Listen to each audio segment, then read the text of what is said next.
লাখ লাখ টাকা খরচ কইরা মানুষ বৈধ পথে মিডল ইস্টের ভিতরে আইয়ে, যেরকম মালয়েশিয়া, সৌদি আরব, কাতার, কুয়েত, বাহরাইন, ওমান, দুবাই, এই দেশগুলোতে যায় কাজ করার লাগে, 2টা টাকা কাজ করার লাগে বৈধ পথে। যারা অবৈধ পথে আইয়ে তাকে হিসাব বাদ। এখন বৈধ পথে গিয়া অবৈধ হয়। কি সুন্দর সিস্টেম! এই সারাটা পৃথিবীর ভিতরে যত ফ্যাস গোস নাড়ি গুড়ি যত ধরনের গ্যাঞ্জাম কাজ্জা হাঙ্গামা মারামারি সব এশিয়ার ভিতরে, সব এশিয়ার ভিতরে। কারণ এশিয়ার প্রতিটা মানুষের ভিতরে শুধু প্রতিহিংসা। প্রতিটা মানুষের ভিতরে একটা মানুষও বহু কইতে পারতো না যে আমি সলিড আছি। একটা মানুষের ক্ষমতা নাই কোনের এশিয়ার ভিতরে যারা আছে। আর ইউরোপের ভিতরে, ইউরোপের তারা তো খ্রিস্টান, তারা তো ইহুদি, তারা তো অন্য ধর্মের মানুষ। তাগো দেশে বৈধ পথে যায়, সাগর পথে যায়, জঙ্গল পথে যায়, হ্যাঁ, অবৈধ পথে যায়, গিয়া বৈধ হয়। তারা কেমন মানুষ? এত দূরে গেছে অবৈধ পথে, তাগো দেশের ভিতরে থাকার একটা ব্যবস্থা করে দেয়, তারে বৈধ করার একটা, যদিও সময় লাগে, তারে বৈধ করার একটা সিস্টেম দেয়। ঠিক আছে, আমার মনে হয় যত ফ্যাস গোস নাড়িগুড়ি যত ধরনের কাজ্জা হাঙ্গামা মারামারি রাগারাগি বাটফারি চুরি ছিনতাই সব কিছু এশিয়ার ভিতরে।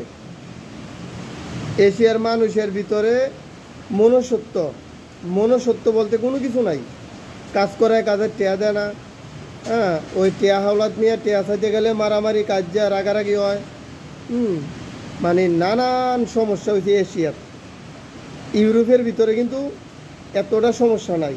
ইউরোপের মানুষের, প্রতিটা মানুষের লাইফ কিন্তু একদম নিরাপদ। আপনি যতদিন বাঁচবেন নিরাপদে বাঁচবেন, আপনি যতদিন বাঁচবেন শান্তিতে বাঁচবেন। অথচ এশিয়ার ভিতরে হচ্ছে সব সমস্যা। ঠিক আছে, আমি যে জায়গায় থাই মালয়েশিয়া কোয়ালালামপুর মেন শহর থাই আর কি। আমি মেন শহর থাই, এই যে মেন শহর,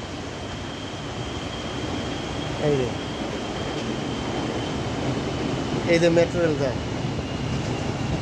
আমি যে জায়গায় থাকি এটাই মেন শহর মালয়েশিয়ার, এইটাই মেন শহর। এলসিসি টাওয়ার, বড় বিল্ডিং, মেট্রো রেল, বড় বড় মার্কেট সব এই জায়গায়।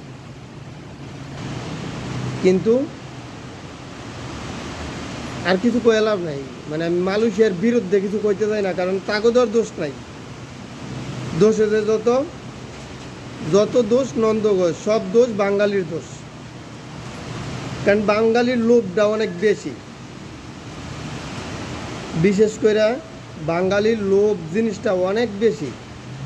এত কম রেটে কাজ লয় বিদেশের মাটিতে, তারা চিন্তা করে আরে কম রেটে কাজ লইতে আমার সমস্যা নাই, কারণ আমি 10 জন লোক দিয়ে কাজ করামো, কিছু টিয়া দিমু মাঝে দিয়া, খানা খাওয়ার লাগে একটা দোকান বাহি করে দিমু, আর মাঝে দিয়ে কিছু টিয়া তা করে দিমু চলার লাগে, তারা খুশি। কম রেটে কাজ লওয়ার পরে দিয়া যে সময় কাজটা শেষের পথে যায় বোগা লস লস লস, বসে টিয়া দেয় না, এই দেয় না, সেই দেয় না, নানান তাল বাহানা কইরা, হ্যাঁ, আপনার ঘরে এনে কাজও রাখতো না, আপনাকে বেতনও দিত না, কিছুই না। যা লইব হ্যাঁ বাইক পাঠাই দিব, হ্যাঁ ঢাকা বসুন্ধরা বাড়ি করব, ওই ঢাকা যায় যে কোনো জায়গায় একটা বাড়ি করব, হ্যাঁ, দেশও একটা বিল্ডিং করবো, দেশও গেলে স্বর্ণের আংটি কিনবো, স্বর্ণের চেন কিনবো, বালাটা মোবাইল কিনে ঘুরবো, ফটো আনটি, হ্যাঁ, দেখতে দেখা মালয়েশিয়া লাখ লাখ টাকা মাল কামাইছে, হ্যাঁ, লাখ লাখ টাকা কামাইছে মালয়েশিয়া, হ্যাঁ, সৎপথে ইনকাম করে। কারণ হের বাবার ক্ষমতা নাই বহু আড্ডা কইতো যে আমি হালাল পথে কামাই করে আইছি। এর বাবার ক্ষমতা নাই, কারণ দেহি এটা তো এটা তো এমন না জানি আমি এই ওমান থেকে মালয়েশিয়ার মানে বিষয় নিয়ে কথা কইতেছি। আমি মালয়েশিয়ায় আছি। অসংখ্য এরকম বাটপার আছে, কাজ করে কাজের টিয়া দেন। আমি মালয়েশিয়ার কোনো লোকের দোষ দিই না, মালয়েশিয়ান মানুষ অনেক ভালো। যদি মালয়েশিয়ান মানুষ ভালোই না হইতো তাহলে এত বাংলাদেশি মানুষ কাজ করার সুযোগ পেল না হইলে। আর বিশেষ করে ইন্দোনেশিয়ার বাংলাদেশি শ্রমিক মালয়েশিয়াতে বেশি। ইন্দোনেশিয়ার 99% মানুষ কাজের বেতন পায়, ইন্দোনেশিয়ার ৯৯% মানুষ কাজের বেতন পায়।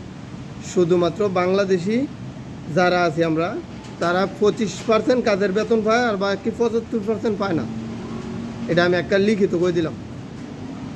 5% যারা আছে একটু বড় পজিশনে, আর 10% আছে যারা বিভিন্ন ফ্যাক্টরিতে আছে ভালো পজিশনে, আর 10% আছে যারা আনি ওই যে কইলাম দেশে গিয়া বাড়ি গাড়ি করে হেরা। এডি ভালো পজিশনে আছে, এডি টিয়া কামাইতেছে, হ্যাঁ, দেশে গিয়া বাবুগিরি দেখাইতেছে, দেশে গিয়া স্বর্ণের একটা চেন কিনজা, বালাটা মোবাইল লিয়া, একটা বিল্ডিং কইরা, হ্যাঁ, একবারে বহুত কিছু।